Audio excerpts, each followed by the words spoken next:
Hello viewers, Assalamu alaikum. This is me Suhail Ahmed Khan and you people are watching BioBeats. उम्मीद है कि आप लोग खैरियत से होंगे, खुश होंगे। हमारा एमडीकेट सेशन जो स्टार्ट था वो कंप्लीट हो गया। एमडीकेट एग्ज़ाम अपने अख्ताम को पहुंचा। हमने स्टार्ट की थी 9th क्लास बायोलॉजी। हम चैप्टर 4 में स्टार्ट की थी। चैप्टर 4 हमारा चल रहा था, लेकिन अभी कुछ हमारे जो फर्स्ट ईयर के स्टूडेंट्स हैं उन्होंने मुझे बताया कि सर काइंडली हमारे लिए क्या करें, फर्स्ट ईयर बायोलॉजी स्टार्ट करें। तो फर्स्ट ईयर बायोलॉजी स्टार्ट कर लिया और फिर 9th उसके साथ स्टार्ट करना, एक दिन में तो 2 वीडियो मेरे लिए मुश्किल हो जाते हैं। तो हम इस नतीजे पर आखिर पहुँचे कि फ़र्स्ट ईयर को भी कंटिन्यू करें और साथ साथ में 9th क्लास का जो हम चैप्टर 4 पढ़ रहे हैं उसको भी कंटिन्यू करें। इसके लिए हमने ये किया, हमने डिसाइड किया, हमने बैठ कर मशवरा किया कि हफ्ते में हम 2 दिन यानी जो मंडे और ट्यूसडे के दिन होंगे वो हम 9th बायोलॉजी जिधर से हमने स्टार्ट ली थी यानी 4th चैप्टर हम पढ़ रहे हैं, सो उधर से स्टार्ट लेंगे। कौन से दिन? मंडे और ट्यूसडे 2 दिन। बाकी 5 दिन जो है Wednesday, Thursday, Friday, Saturday and Sunday, ये हम क्या करेंगे, फर्स्ट ईयर बायोलॉजी स्टार्ट करेंगे। क्योंकि फ़र्स्ट ईयर के स्टूडेंट ने मुझे बहुत मैसेजेस किए, बहुत बताए, बहुत सारे स्टूडेंट थे कि सर काइंडली हमारे लिए फ़र्स्ट ईयर बायोलॉजी स्टार्ट करें। तो इसलिए हम 5 दिन फर्स्ट ईयर बायोलॉजी और 2 दिन हम क्या करेंगे, 9th क्लास का बायोलॉजी आप लोग को इंशाल्लाह डेली बेसिस पर हम आप लोग को वीडियो प्रोवाइड करेंगे और आप लोग हमारे साथ देखते रहिए। सो आज हम फर्स्ट ईयर बायोलॉजी का पहला चैप्टर हमारे पास जो नाम है सेल स्ट्रक्चर एंड फंक्शन। अच्छा, यहाँ पर एक बात नोट करें आप लोग कि मैं ऐसा नहीं करूँगा कि सिर्फ KPK बोर्ड से पढ़ाऊँ या सिर्फ पंजाब से या सिर्फ फेडरल या सिंध या बलूचिस्तान से। मैं ऐसा करूँगा कि मैं तमाम बुक्स से क्या करूँगा, मुख्तलिफ जो वो हैं सेम टॉपिक्स में उठाऊंगा और उनमें से फिर जो एक्स्ट्रा चीज़ें होंगी वो मैं सारे यहाँ पर बताया करूँगा। इस तरह नहीं कि मैं सिर्फ पंजाब वाले पढ़ाऊँ या सिर्फ KPK वाले पढ़ाऊँ। इंशाल्लाह मेरी कोशिश होगी कि मैं सारी चीज़ें आप लोगों को क्लियर करवाऊँ, आप लोगों को सारी चीज़ें यहाँ पर लिखवाऊँ, आप लोग को समझाऊँ। सो हम क्या करेंगे, पूरे पाकिस्तान के जितने भी प्रोविंसेस हैं जिनके टेक्स्ट बुक्स हैं हम उनको इंशाल्लाह फॉलो करेंगे और उसी से आप लोग के लिए हम नोट्स बनाएंगे। सो हमारा पहला चैप्टर हम स्टार्ट करने जा रहे हैं और यही दुआ है कि अल्लाह हमें ज़्यादा से ज़्यादा सीखने का मौका दे और ज़्यादा से ज़्यादा सीखना हमें मिले। सो चलते हैं अपने पहले लेक्चर की तरफ। लेक्चर हमारा है क्या है, स्टेनिंग। कि स्टेनिंग क्या चीज़ होती है। बेसिकली ये याद रखें कि स्टेनिंग एक ऐसा प्रोसेस है जिनमें हम क्या करते हैं, जो स्ट्रक्चर होते हैं, कोई फॉर एग्जांपल सेल हो गया, टिश्यू हो गया, हम उसे क्या करते हैं, कलर करते हैं यानी डाई लगाते हैं। सो मैं यहाँ पर पढ़ा देता हूँ क्या होता है कि स्टेनिंग मीन्स कलराइजेशन या डाई। यानी स्टेनिंग का मतलब क्या होता है, हमारे पास कलराइजेशन होती है या डाई होती है। आप फिर डिफाइन करते हैं कि staining is a process in which cells और tissue are colourised with a particular stain यानी केमिकल डाई फॉर आइडेंटिफिकेशन।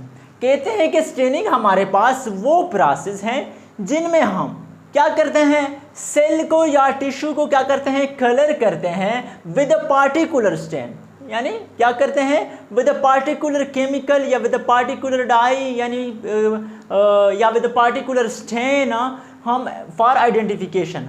यानी स्टेनिंग वो प्रोसेस है जिनमें हम सेल या टिश्यू को क्या करते हैं, कलर करते हैं, डाई करते हैं, स्टेन करते हैं।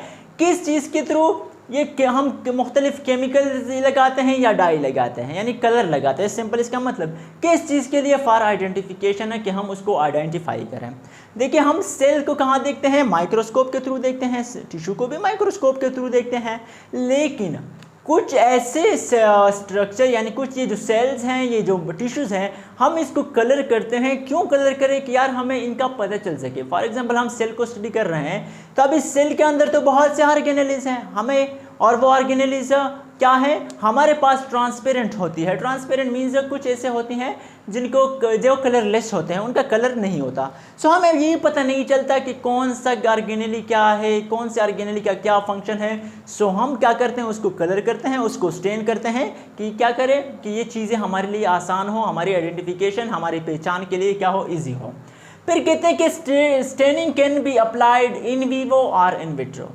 स्टेनिंग जो है ये अप्लाई होता है किस चीज़ में, इन वीवो भी अप्लाई कर सकते हैं और इन विट्रो भी। अब इन वीवो और इन विट्रो होती क्या है, कहते हैं कि in vivo inside the living system, यानी हम स्टेनिंग करते हैं, हम कलराइजेशन करते हैं, हम डाई लगाते हैं inside the living system, living system के अंदर हम करते हैं। And it is also known as vital staining, यानी हम इनसाइड द लिविंग सिस्टम करते हैं और साथ साथ में जो इन वीवो है इसको हम वाइटल स्टेनिंग कहते हैं।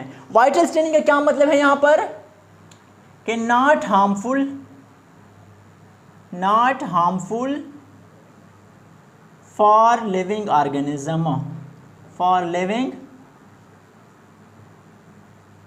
ऑर्गेनिज्म, यानी हम जब बैक्टीरिया को हम स्टेन करते हैं तो हमारे पास हमें कोई ज़रूरत नहीं होती कि हम बैक्टीरिया को पहले डेड करें, यानी मार दें उसको, उसके बाद स्टेन कर, नहीं, हम डायरेक्टली उसको स्टेन कर सकते हैं, डायरेक्टली उसको क्या कर सकते हैं, डाई यानी कलर कर सकते हैं।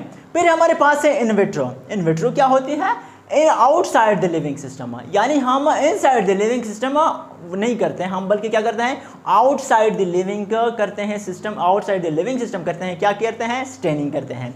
It is also known as non vital staining. और याद रखें कि ये जो इन विट्रो हैं इसको हम नॉन वाइटल स्टेनिंग कहते हैं और भी कह सकते हैं। और ये क्यों कहते हैं कि because the chemicals which are used for staining are harmful to living system, so it can applied on dead cells or tissues.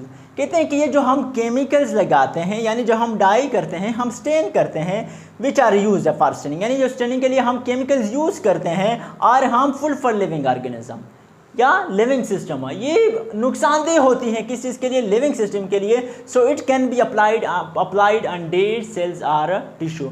सो हम ये क्या करते हैं, या तो हम डेड सेल पे या हम डेड टिश्यू पे अप्लाई करते हैं। ये जो है जो वाइटल स्टेनिंग है हमारे पास या इन विवो स्टेनिंग है, ये लिविंग ऑर्गेनिज्म के लिए कोई हार्मफुल नहीं होते, इसलिए हम डायरेक्ट कर देते हैं।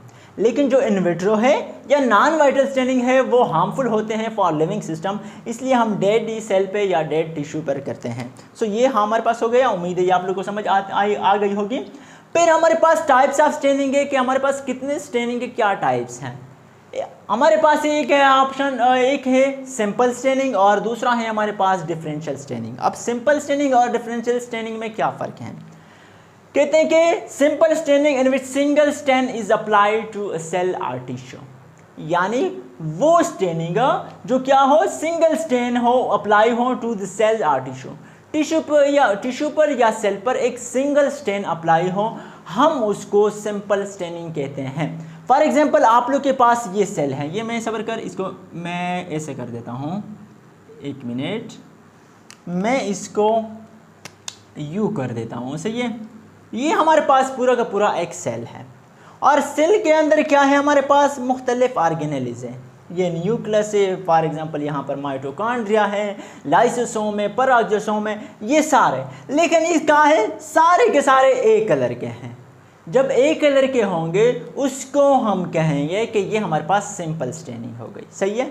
अब ये जो डिफरेंशियल स्टेनिंग है, इसी तरह ये तो मैंने सेल के लिया ना सिर्फ, इसलिए हम इस तरह हम टिश्यू भी ले सकते हैं। टिश्यू किसे कहते हैं, the group of cells is known as tissue, यानी मुख्तलिफ ग्रुप्स बनाएंगे किस चीज़ की, सेल की, एक सेल, दो, तीन, चार, ये आपस में मिलाएंगे तो उनसे क्या बनेगा, टिश्यू बनेगा। सो वो भी इस तरह होता है। डिफरेंशियल स्टेनिंग में क्या होता है, इन विच मोर देन वन डाई और stain is used for differentiation, यानी हम वहाँ पर एक स्टेन अब यूज़ नहीं करेंगे। डिफरेंशियल स्टेनिंग में एक से ज़्यादा क्या होंगे, स्टेन यूज़ करेंगे फॉर डिफरेंशिएशन, क्या कि उसमें क्या करें, हम डिफरेंशिएट कर सकें। फॉर एग्जांपल ये है मेरे पास, ये पूरा का पूरा क्या है, एक एनिमल सेल मैंने लिया हुआ है। इसका जो मेम्ब्रेन है, जो प्लाज्मा मेम्ब्रेन है, ये हमने रेड इसको वो किया है, शो किया है। बाकी जो न्यूक्लियस है ब्लैक, ये एक ऑर्गेनेली है, इसको ब्लैक शो किया है, इस ऑर्गेनेली को हमने रेड शो किया है, और फिर ये और ये ऑर्गेनेली हैं जो है इसको हमने ब्लू शो किया है। ये क्यों कि देखिए, अगर हम माइक्रोस्कोप के थ्रू हम सेल को देखेंगे, सही है, तो पहले तो चीज़ें कुछ ऑर्गेनेलीज होती हैं वो ट्रांसपेरेंट होती है, यानी कलरलेस होती है, हमें पता नहीं चलता। फिर अगर हम कलर भी कर दें, लेकिन अगर हम एक कलर कर दें फिर भी मुख्तलिफ हमारे लिए इश्यूज़ होते हैं कि फॉर एग्ज़ाम्पल जो ग्राम पॉजिटिव और ग्राम नेगेटिव बैक्टीरिया हैं, उनके सारी चीज़ें सेम एक जैसी होती हैं, लेकिन उनका सिर्फ क्या होता है, जो सेल मेम्ब्रेन होता है वो आपस में डिफरेंट होता है। तो हमें फिर भी पता नहीं चलता कि यार ये ग्राम पॉजिटिव है, ग्राम नेगेटिव है, कौन से हैं। सो हम क्या करते हैं, डिफरेंट स्टेन यूज़ करते हैं। फिर डिफरेंट स्टेन में हम मुख्तलिफ ऑर्गेनेल्स भी देखते हैं कि यार ये मूवमेंट कर रहा है, ये कहाँ जा रहा है, इसका रोल क्या है, इसका फंक्शन क्या है। सो ये हमारे लिए इसलिए ईजी हो जाता है कि हम डिफरेंशियल स्टेनिंग करें। तो उम्मीद है कि स्टेनिंग की आप लोग को समझ आई होगी। अब चलते हैं नहीं, अब ऐसा करते हैं कि ये आज का जो है आज यहाँ तक इनफ है। आज फर्स्ट डे है, बस ये स्टेनिंग इंशाल्लाह काफ़ी है। नेक्स्ट लेक्चर में हम कल माइक्रोस्कोप वगैरह पढ़ेंगे और क्रोमेटोग्राफी वगैरह जो हैं वो करेंगे। तब तक के लिए आप लोग खुश रहिए, हंसते रहिए, मुस्कुराते रहिए और मुझे अपनी दुआ में याद करते रहिए। अल्लाह हाफ़िज़।